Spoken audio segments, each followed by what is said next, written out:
Hello! In this video I will show you how to enable Google Assistant to work on lock screen on Honor 300 Pro.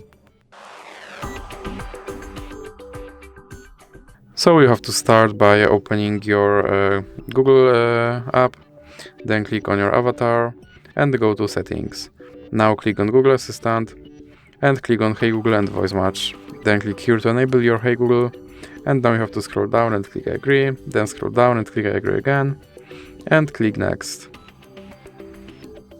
Now click on retrain voice match model. Hey Google, let me write a thank you note.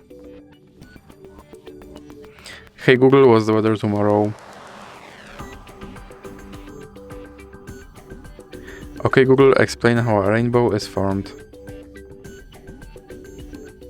Okay Google, set a timer for 5 minutes. Then click next. And now we can go back. Then click on lock screen and click yes I'm in, and make sure that this first option stays on. And now you can go back and go back again and click on Gemini. Then click on more and continue, and now scroll down and click use Gemini.